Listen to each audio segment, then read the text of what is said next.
Hello and welcome to the video by Trump Excel. I am Sumit Bansal, and in this video I will show you how to import the data from web into Excel using Power Query. So here I have a list of highest grossing films. This is a Wikipedia page and it has this table with 50 records of the top 50 highest grossing films of all time.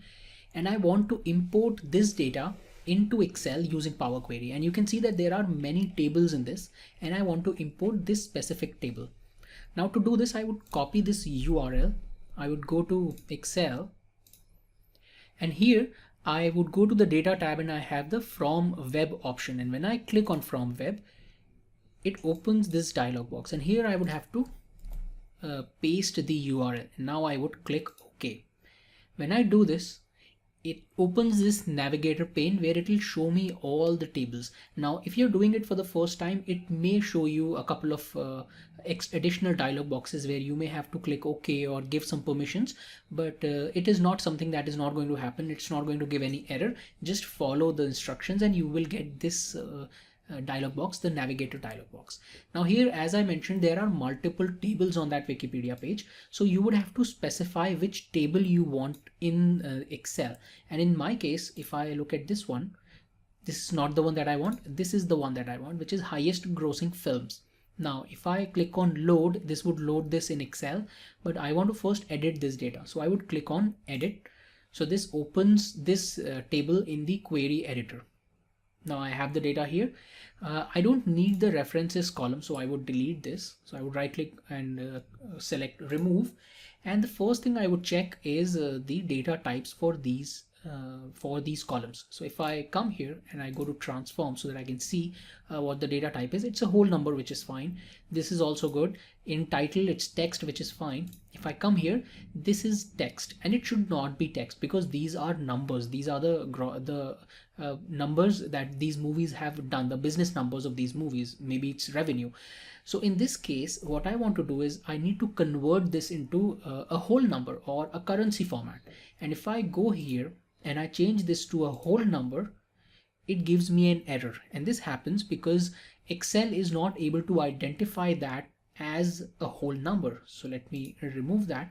And what I need to do is I would have to remove the dollar sign because that is making this entire thing look like a text. So if I right click and go to replace values, here I can say value to find is dollar and I want to replace it with nothing. And now when I click OK, it removes the dollar sign. It still is text. You can see it's aligned to the left. But now when I come here and I make this whole number, it doesn't give me an error. It converts this and makes this a number. Or if you want, you can make this a currency. So you can see now this icon changes and becomes a dollar sign. Here, in case of here, it's a whole number, so that is fine. And now if I want to get this data when in Excel, I can simply come here in file and close and load. And here it inserts a new worksheet and it puts the entire data in Excel. Now, if let's say a new movie comes up and a new movie is released and it does really good business. So for example, see this one, Black Panther. It's a latest movie and it has made it to the list of top 20 most crossing movies. So in case there is a new movie that comes up and the Wikipedia page gets updated, all you have to do is right click and refresh this, and your Power Query engine would go back to that page, connect with that page and refresh this report. Obviously you'll have to be connected to the internet to do this, but Power Query is going to do this automatically. So you do not have to worry if the data gets updated. You don't have to do this again and again. Let me show you another example of doing this. So I have a different kind of data. If I go here, I have the list of, let me copy this URL. I have the list of states and territories in the United States, and I have lots of data points here. And in this case, this is the one that I want. So it has a name and abbreviations and all these population and area and land area and everything.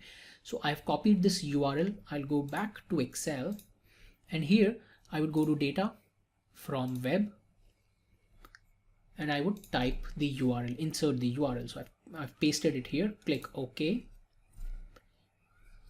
Again, it opens the navigator pane and it will show me all the tables there. Now I can select each of these tables and when I find the one that I want, which is this one in this case, then I can simply click on edit. You can load it directly, but I would click on edit to see the data in Power Query. And if I want to remove some columns or change something, then I can do this.